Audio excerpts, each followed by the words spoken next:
Hello student, आज की इस वीडियो में बात करेंगे विज्ञान के क्लास छठी के टॉपिक पौधों को जानिए। तो इसमें हम जानेंगे कि पौधे किस किस तरीके के होते हैं, किस किस टाइप के होते हैं, उनके क्या क्या यूज़ होते हैं, उसी के बारे में हम इस वीडियो में डिस्कस करेंगे। तो कह रहा है कि जड़ क्या होता है। तो आप जानते ही होंगे, पौधों के जो सबसे निचला हिस्सा होता है, जो जो मिट्टी के अंदर होता है, वही हमारा क्या होता है, जड़ होता है। तो किसी पौधे में जड़ मिट्टी के अंदर उपस्थित होता है। पौधे में जड़ तंत्र जो होता है, यानी इसी को जब हम ऐसे ऐसे जब वो जड़ होता है, ऐसे ऐसे करके आपने देखा होगा पौधे के अंदर जड़ तंत्र, उसी को बोलते हैं जड़ तंत्र। वो भी दो प्रकार के होते हैं, मूसला जड़ और एक रेशेदार जड़। अब मूसला जड़ और रेशेदार जड़ के बारे में जानेंगे। तो खुले मैदान में जाइए, कुछ खरपतवार पौधे को मिट्टी से खोद कर निकालिए। मतलब आप अपने पार्क वगैरह में, आपके आजू बाजू में कोई गार्डन होगा तो वहाँ पे जाइए और पौधे को उखाड़ के देखिए और उसके नीचे जड़ को देखिए कैसा दिखता है वो। ठीक है। तो क्या घास आसानी से निकली? तो अगर आप निकलोगे तो हाँ कहेंगे, नहीं होगी तो नहीं निकलेंगे। तो घास जब निकलती है तो उसके नीचे देखना इस तरीके का रेशेदार कुछ जड़ दिखती है। ठीक है। 3 या 4 चने के बीज को गीली रुई में रखिए। अब क्या कह रहा है कि 3 या 4 चने को गीली रुई में रखिए, पानी डालकर रुई को हमेशा नम रखिए।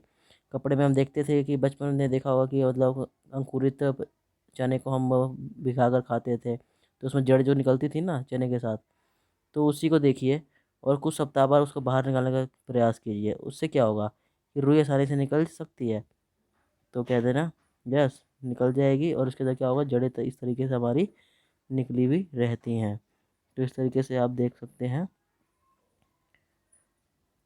यदि आपने हाँ कहा है तो आपने ठीक कहा है, ये आसानी से नहीं निकलते। ठीक है। अगर ये नहीं निकलते, अगर आप निकाल देते तो ऊपर से टूट जाएगी, अगर नहीं निकलते तो ये आसानी से नहीं निकलेंगे। तो क्या आप जड़ों की रुई से आसानी से, जड़ों को रुई से निकालना आसान नहीं है। क्योंकि जड़ों को रुई से आसान नहीं, क्योंकि वो जब क्या होता है, वो सारी की सारी को क्या कर लेते हैं, घेर लेती है आपस में। तो जिसकी वजह से वो उसको पकड़ लेती है, जैसे मिट्टी को जड़ें पकड़ लेती है, उसी तरीके से इसका अर्थ है कि जैसे पौधों को मिट्टी से मजबूती से जकड़े रखती है, इन्हें मिट्टी के पौधे को स्थिर कहा जाता है, स्थिरक कहा जाता है। पौधे का क्या कहा जाता है, स्थिरक। इसी से क्या होता है, पौधे अपना संतुलन बनाए रखते हैं। जिस तरीके से आप देख पा रहे हैं इसमें, देखिए जड़ क्या कर रही है यहाँ पे। ये जड़ है, इसके साथ मूसला जड़ और इसके रेशेदार जड़ दो टाइप के होते हैं। इसके अंदर हम मूसला जड़ में क्या कौन कौन से बाइट आते हैं, सेम हो गया, आम हो गया। ठीक है। और रेशेदार में क्या हो गया, गेहूँ, मक्का। रेशेदार में रेशे जैसे होती है, रेशे जैसे पतले पतले पतले पतले। और सेम और आम में क्या होता है, कुछ मोटी मोटी जड़ें होती है, मोटी मोटी। ठीक है। तो वो मूसला जड़ होती है जो मजबूती से खड़े होने के लिए बनी होती है। और जो गेहूँ और मक्का का जो जड़ होती है वो रेशेदार होती है, ताकि ये इतनी मजबूती से खड़े होने के लिए नहीं बनी होती है। राइट। अब हम देखते हैं कि इसमें क्रियाकलाप देखते हैं। कह रहा है कि किसी खेल खुले मैदान में जाइए, एक जैसे दो खरपतवार खरपतवार लीजिए, गमला ए और गमले बी में रखिए उसको। तो गमला ए और गमले बी में रखिए और देखिए कुछ सप्ताह बाद क्या देखने को मिलता है। तो अगर एक में कह रहा है कि एक दीजिए, इनमें नियमित रूप से जल, एक में सप्ताह बाद देखिए क्या है, दोनों पौधे स्वस्थ है। कह रहा है कि एक में पानी दीजिए और एक में पानी मत दीजिए। तो जिसमें पानी आप देंगे उसमें की तो जड़ें ऐसे ऐसे जो दिख रही है आपको, इसके अंदर निकल जाएगी रेशेदार टाइप।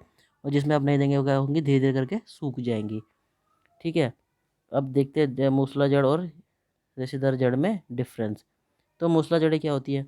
तो मूसला जड़ें क्या होती है, मुख्य जड़ है ये, जिसके जड़ों से शाखाएं निकलती है। अब ये पेड़ पौधों में, पेड़ में ज़्यादा पाए जाते हैं ये।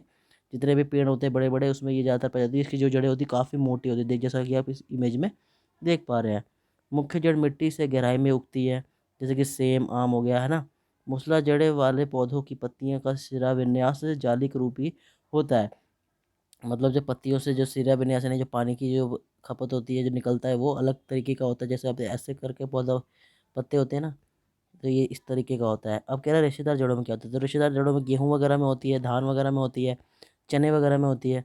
तो तने के आधार से निकलने वाली जड़ जो होती है गुच्छा होता है, मतलब ये गुच्छे की तरह होता है, एक तरह का पूरा है, जैसा अब ये है। और कह रहा है कि जड़ों को गुच्छा पतला और रेशेदार होता है।